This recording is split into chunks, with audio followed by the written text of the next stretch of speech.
नमस्कार दोस्तों। आज है हमारा रैपिड रिवीजन इन नर्सिंग का डे 14, जिसमें हम आज कवर करने वाले हैं 51 liners from urinary system and renal system, जो कि पार्ट है एक एमएसएन का। तो चलो शुरू करते हैं।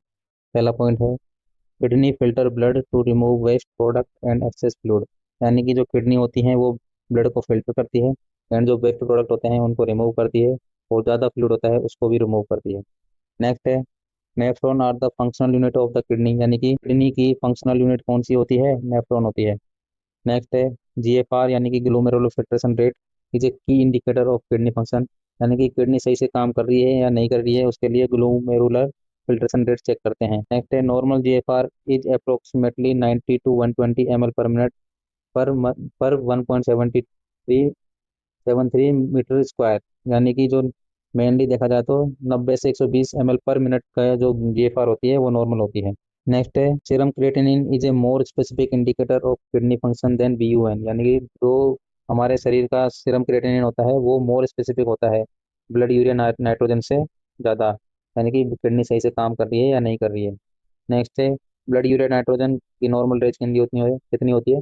7 से 20 मिलीग्राम पर डीएल। यानी कि 100 ml फ्लूइड के अंदर 7 से 20 मिलीग्राम नॉर्मल होता है। हाई बीयूएन यानी कि 20 से ज़्यादा क्या इंडिकेट करता है? इम्पेयर्ड किडनी फंक्शन, यानी कि किडनी सही से काम कर नहीं कर रही। और दूसरा डिहाइड्रेशन, यानी कि पानी की कमी के अंदर भी बीयूएन बढ़ जाता है।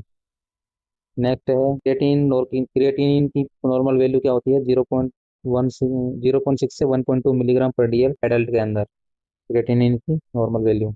और oligo urea in urine output. Oligo urea क्या किसको बोलेंगे? यदि यूरिन आउटपुट आएगा कितना? Less than 400 ml per day.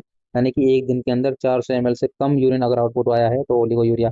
N urea क्या होता है? एन यूरिया का मतलब होता है urine output less than 100 ml in a day.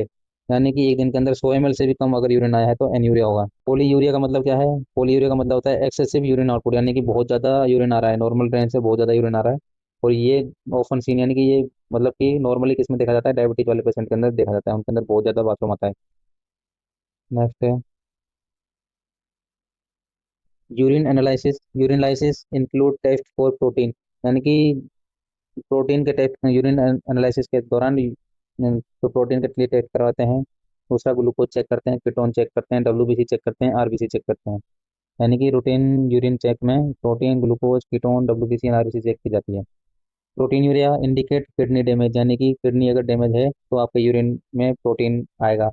और नेफ्रोटिक सिंड्रोम में भी प्रोटीन आता है। नेक्स्ट है haematuria means presence of blood in urine. यानी कि ब्लड के यूरिन के अंदर ब्लड है तो इसका मतलब इसको हेमेचूरिया कहते हैं।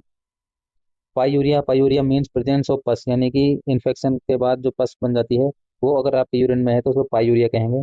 और डब्ल्यूबीसी इन यूरिन यूटीआई का इंडिकेटर होता है। यानी कि यदि यूरिन में डब्ल्यूबीसी आ रही है तो आपको यूटीआई है, यानी कि यूरिनरी ट्रैक इन्फेक्शन है। Specific gravity of urine measure. यानी कि जो स्पेसिफिक ग्रेविटी होती है यूरिन की वो किस मेजर करती है? कंसंट्रेशन को। यानी कि आपका यूरिन कितना गाढ़ा है। नॉर्मल रेंज होती है 1.005 से 1.030, ये नॉर्मल होती है। अगर कंसंट्रेशन अगर ज़्यादा है तो जो स्पेसिफिक ग्रेविटी है वो बढ़ जाएगी। पीएच ऑफ यूरिन की रेंज कितनी होती है? 4.5 से 8। यानी कि जो यूरिन का पीएच होता है वो होता है 4.5 से 8.0। नेक्स्ट है urinary tract infection. UTI is most commonly caused by E coli. यानी कि सबसे अगर कोई पूछे कि यूटीआई का सबसे मोस्ट कॉमन कॉज क्या है तो आंसर होना चाहिए इकोलाई। सिम्टम ऑफ यूटीआई के सिम्टम कौन कौन से होते हैं? डिसयूरिया यानी कि पेशाब करने में जलन हो रही है, दर्द हो रहा है। और फ्रीक्वेंसी होती है, अर्जेंसी होती है। और सुप्रा प्यूबिक पेन होता है। सुप्रा प्यूबिक यानी कि जो पेल्विस है उसके ऊपर पेन होगा। ये यूटीआई के सिम्टम होते हैं। ट्रीट यूटीआई यानी कि यूटीआई के ट्रीटमेंट से कैसे किया जाता है? एंटीबायोटिक देते हैं एंड फ्लूइड इनटेक इंक्रीज कर देते हैं। यानी कि बहुत सारा पानी पीना चाहिए और एंटीबायोटिक लेनी चाहिए। डॉक्टर की सलाह से ही एंटीबायोटिक लेनी चाहिए। नेफ्रोटिक सिंड्रोम के फीचर कौन कौन से होते हैं? नेफ्रोटिक सिंड्रोम के फीचर होते हैं मैसिव प्रोटीन यूरिया, यानी कि बहुत ज़्यादा यूरिया मतलब कि यूरिन में प्रोटीन आ रहा है, मैसिव प्रोटीन यूरिया, हाइपो एल्बुमिनिया और एडिमा। ये तीन इसके मेन फीचर होते हैं नेफ्रोटिक सिंड्रोम के। मैसिव प्रोटीन यूरिया, हाइपो एल्बुमिनिया और एडिमा। नेक्स्ट है acute renal failure. Acute renal failure क्या होता है? कि sudden loss of kidney function, यानी कि अचानक किडनी ने काम करना बंद कर दिया है तो एएफआर यानी कि एक्यूट रीनल फेलियर होता है। एआरएफ एआरएफ का कोच कौन कौन से होते हैं? प्री रीनल में आता है हाइपोवोलेमिया, यानी कि पानी की कमी से हो सकता है एक्यूट रीनल फेलियर। नेक्स्ट इंट्रारीनल इंट्रारीनल में आता है नेफ्रोटॉक्सिक ड्रग यानी कोई ड्रग ऐसी ले ली जिसकी वजह से आपका किडनी काम करना बंद कर दिया, या गया इंट्रारीनल। नेक्स्ट है पोस्ट रीनल। पोस्ट रीनल में आता है ऑब्स्ट्रक्शन, यानी कि ऑब्स्ट्रक्शन की वजह से भी किडनी ने अपना काम करना बंद कर दिया। क्रोनिक रीनल फेलियर यानी CRF। सीआरएफ क्या होता है? सीआरएफ लीड टू यूरेमिया, यानी कि अब ब्लड में भी यूरिन यूरिन पहुंच गया है, and require long term treatment, यानी कि अब इसका इलाज बहुत लंबा चलने वाला है, यूरेमिया। नेक्स्ट है dialysis help remove weight when kidney fail, यानी कि अगर आपकी किडनी अब फेल हो गई है कम्प्लीटली, तो डायलिसिस ही आपका आखिरी उपाय है और इसके द्वारा ही वेट आपके शरीर से बाहर निकाले जाएंगे। नेक्स्ट है हेमोडायलिसिस। हेमोडायलिसिस में इन्वॉल्व होता है filtering blood through a machine, यानी कि मशीन के थ्रू ब्लड को फिल्टर किया जाता है, हेमोडायलिसिस कहलाता है। पेरिटोनियल डायलिसिस क्या होता है? पेरिटोनियल डायलिसिस में पेरिटोनियम को यूज करते हैं एज ए फिल्टर, यानी कि फिल्टर ब्लड इनसाइड बॉडी, यानी कि बॉडी के अंदर ब्लड को फिल्टर करने के लिए पेरिटोनियम का यूज किया जाता है, इसको पेरिटोनियल डायलिसिस कहते हैं। AV fistula is a connection between artery and vein for dialysis access, यानी कि जो आर्टरी और वेन, यानी कि आर्टरी और वेन के अंदर एक कनेक्शन बनाया जाता है, इसे एबी फिस्टुला कहते हैं, और ये डायलिसिस के एक्सेस के लिए हमें चाहिए होता है। Nursing care for AV fistula, check for bruit and thrill, यानी कि ये साउंड होते हैं ब्रूट एंड फ्रिल, और इनको चेक करना बहुत जरूरी है, और ये नर्सिंग केयर के अंदर आता है एबी फिस्टुला को चेक करना। नेक्स्ट है नेवर टेक बीपी और blood sample from arm with AV fistula, यानी कि जिस हाथ में एबी फिस्टुला बना हुआ है उस हाथ से कभी भी ब्लड नहीं लेना चाहिए और बीपी नहीं लेना चाहिए। Next electrolyte imbalance. Electrolyte imbalance common होता है किसमें? रीनल फेलियर में, क्योंकि इसमें हाइपरकैलेमिया होता है या फिर हाइपोकैल्सीमिया हो सकता है। नेक्स्ट है hyperkalaemia can cause life threatening cardiac arrhythmia, यानी कि अगर आपके शरीर में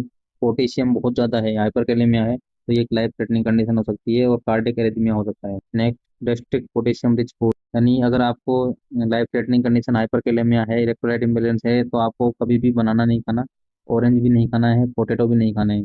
तो ये क्रोनिक रीनल फेलियर में हमें क्रोनिक रीनल फेलियर में कभी भी ये चीज़ें नहीं खानी है, क्योंकि ये पोटेशियम रिच फूड्स होते हैं, banana, orange, potato. Monitor for sign of fluid overload, यानी कि अगर आपके फ्लूइड ओवरलोड हो गया है आपके शरीर में, तो ये साइन हमें देखने को मिल सकते हैं और इन्हें मॉनिटर करना बहुत जरूरी है। साइन है जैसे एडिमा है, क्रेकल्स है, हाइपरटेंशन है। Next renal diet. Renal diet में हमें लो प्रोटीन लेना है, मतलब कम प्रोटीन लेना है, लो पोटेशियम डाइट लेनी है, लो सोडियम डाइट लेनी है और लो फॉस्फोरस डाइट लेनी है, यानी कि सारा तो सब कुछ लो हो जाएगा रेनल डाइट में, सब कुछ low, low protein, low potassium, low sodium, low phosphorus. Next administer phosphate binder with meal to reduce phosphorus absorption, यानी कि जो हमें मतलब कि फॉस्फोरस कम लेना है, इसलिए फॉस्फोरस का एब्जॉर्प्शन कम हो, इसलिए हमें फॉस्फेट बाइंडर यूज मतलब कि एडमिनिस्टर करने हैं, इसके साथ खाने के साथ। Next erythropoietin may be given to treat anaemia in chronic renal failure, अगर क्रोनिक रीनल फेलियर है तो उसके अंदर हो सकता है कि अब एरिथ्रोपोइटिन नहीं बन रहा है, तो हमें बाहर से देने की जरूरत पड़ सकती है, क्योंकि उसके अंदर अब एनीमिया हो गया है। Calcium supplement help prevent bone loss in CRF, यानी कि अगर क्रोनिक रीनल फेलियर है तो कैल्शियम सप्लीमेंट भी देने बहुत जरूरी है बोन लॉस को प्रिवेंट करने के लिए। मॉनिटर IO, यानी कि इनपुट आउटपुट मॉनिटर करना है स्ट्रिक्टली इन रीनल पेशेंट के अंदर स्ट्रिक्टली इनपुट आउटपुट हमें मॉनिटर करना हो। Fluid restrictions. फ्लूइड रेस्ट्रिक्शन को क्या क्या होती है? Calculate based on output plus insensible loss, usually 500 ml होता है। फ्लूइड रेस्ट्रिक्शंस ये होती हैं।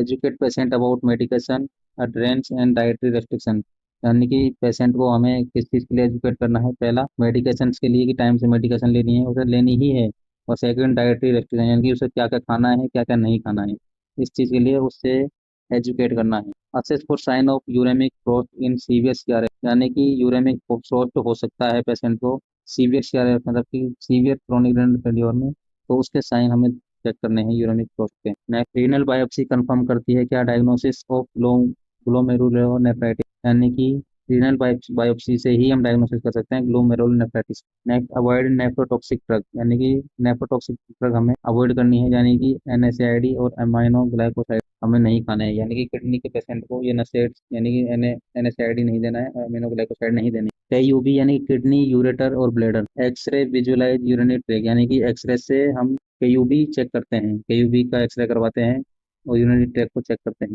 KUB में आता है किडनी, यूरेटर और bladder. Cystoscopy is used to visualise bladder and urethra, यानी कि सिस्टोस्कोपी से हम विजुअलाइज कर सकते हैं किस किस को? ब्लैडर को और यूरेथ्रा को। नेक्स्ट पॉलीकैथेटर केयर, यानी कि पॉलीकैथेटर केयर कैसी जाती है? Keep system close and below bladder level, यानी कि जो यूरो बैग होता है उसको ब्लैडर लेवल से नीचे ही रखना होता है। और कीप सिस्टम क्लोज, यानी कि सिस्टम को क्लोज रखना है। नेक्स्ट है प्रिवेंट ओटी, यानी कि कैथेटर एसोसिएट यूटीआई, यानी कि कैथेटर से अगर आपको यूटीआई हो गया है तो प्रॉपर हाइजीन बनानी है, मेंटेन रखनी है एंड टाइमली रिमूव करना है। मॉनिटर वेट डेली, यानी कि पेशेंट का वेट डेली मॉनिटर करना है। Fluid retention and renal patient, यानी कि रीनल पेशेंट जो किडनी वाले पेशेंट होते हैं उनके अंदर फ्लूइड रिटेंशन तो नहीं हुआ है, इसलिए उसका वेट डेली चेक करना है। Educate patient on sign of infection, यानी कि पेशेंट को हमें एजुकेट करना है साइन ऑफ इन्फेक्शन के लिए, डाइटरी लिमिट के लिए एंड डायलिसिस के फॉलोअप के लिए एजुकेट करना है। Thank you. अगर आपको हमारे वीडियोज पसंद आ रहे हैं तो आप हमारे चैनल को सब्सक्राइब कर सकते हैं और हमारे चैनल को शेयर भी कर सकते हैं। हमारी आने वाली वीडियोस के लिए बेल आइकन